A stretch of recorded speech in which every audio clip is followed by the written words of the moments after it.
Hi friends, I'm glad you're here because we are talking about what is Twilight Feast. This is a youth opportunity and offering that we are putting forward for our youth students to gather, have great discussion, meet with folks from all ages and stages in our parish.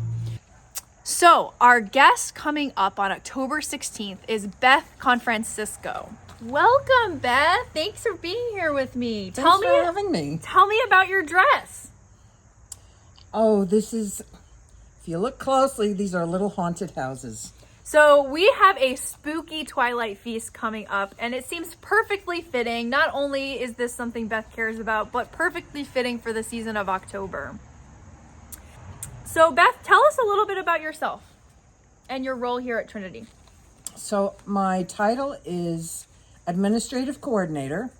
I have been a parish administrator in churches for almost 22 years.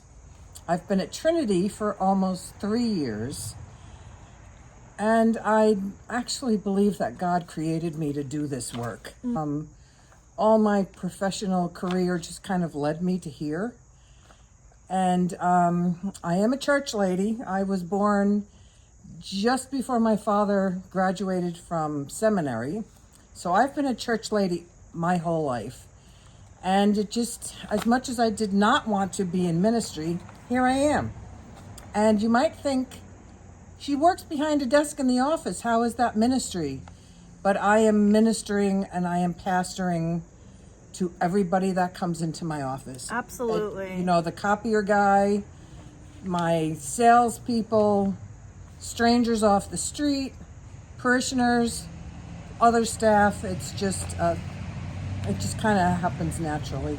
And as I see it, she may not ever say this out loud, but as I see it, Beth really holds the community together, right? And all the daily things that have to happen to keep a parish community running.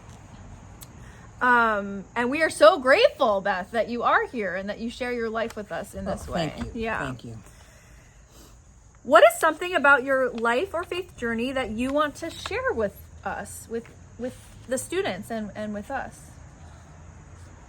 I'm guessing that's the reason we're doing all of this? It is. So, 16 years ago, I was having a difficult time with one of my children. We took her off to college, and I thought, it is time for me to start acting again. I have a theater background. I was a theater major in college. I've worked off-Broadway, community theater, educational theater, and I thought it's time to do a little of that. And a neighbor of mine worked at Canopy Lake Park for their haunted, spooky Halloween stuff. And I've always really kind of liked the spooky stuff. So he tried to talk me into going up to Canopy Lake, but that commute was too long. So I thought, I'll see if Witches Woods is hiring. And that's at Neshoba Ski area in Westford. So I started doing that, thinking it was just like a little escape from things. And it actually turned out to be really life-changing. Beth, you talk about Witches Woods. Can you tell us a little bit more about what Witches Woods is? So Witches Woods is almost like live theater. It's an amusement park. So it's a Halloween scream park, which is a scare attraction that aims to thrill and terrify visitors with a variety of sensory effects, themed environments, and live actors. Of course, I just read that and I got that from Google because it's hard to explain. It's not for everybody, but it is kind of like when you go to Disney World and you're surrounded with Disney characters. And here, if this is your cup of tea, you're surrounded by zombies and vampires and monsters and witches and ghosts and, spooky stuff. What does it mean for you to take something spooky like Witches Woods and make it a ministry? What does that look like? Well, at first, I was I asked permission from the pastor of the church I was attending. I asked permission from the pastor of the church I was working at. And they were both okay with it. So I thought, I'm going to do something that is not the traditional villain that you see in horror movies. I wasn't going to be a monster. I wasn't going to be a witch. And my first character, all my characters are named Arachnia. And weirdly, I have arachnophobia. And this is me trying to work through that. So I'm the spider lady. And that very first Arachnia was known as the Spider Bride. She was a bride, but she never got to be a wife.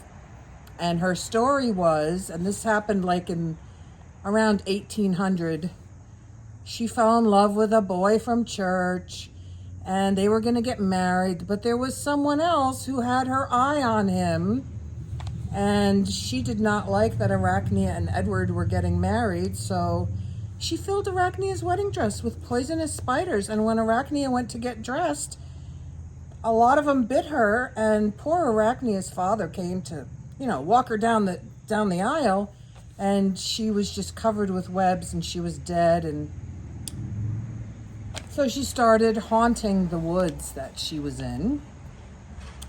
And what Arachnia really wanted was to be a mom. She really wanted children. So all these spiders became like her children. And then when they realized what had happened with her, to her, they went after the bad person. And I'm not going to tell the rest of that story. Yes, you'll have to come to hear more of the story. Well, so what I've been doing at Witches Woods for the last 15 years is I am the storyteller on the Haunted Hayride. So I get up on a wagon. The wagon is, people are sitting all along the edges, and we go on this journey, this adventure, and we go from scene to scene, and there are actors populating each scene while I tell the story. We are now coming into the deepest, darkest part of the woods. We are now coming into the town of Whispering Oaks.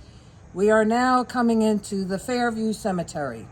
And then, shenanigans ensue, but the ministry section, which is why we're here. When I first started working at Witches Woods, it was just a little gig to make money for Christmas and to kind of exercise whatever demons I had going on. And then I met the people working there and really fell in love with my fellow storytellers. But I was also much older than most of the actors. And so in the haunt industry, everybody wears black all the time. And I showed up with a white wedding dress and a white cloak, and I was a ghost, so everything was kind of white. And I wanted to be the light in the darkness. So that's really how that started.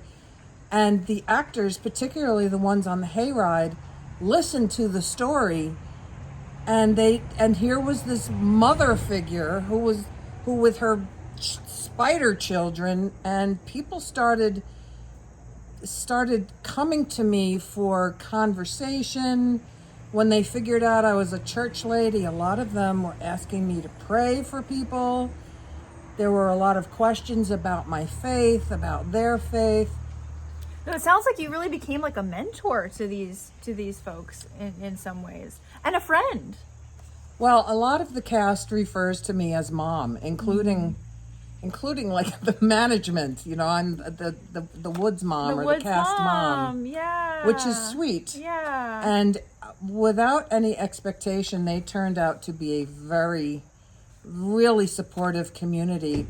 My second year doing this, I did it while in radiation treatments for breast cancer, and I couldn't have asked for a group to be more supportive and hold me up as I was going through that process.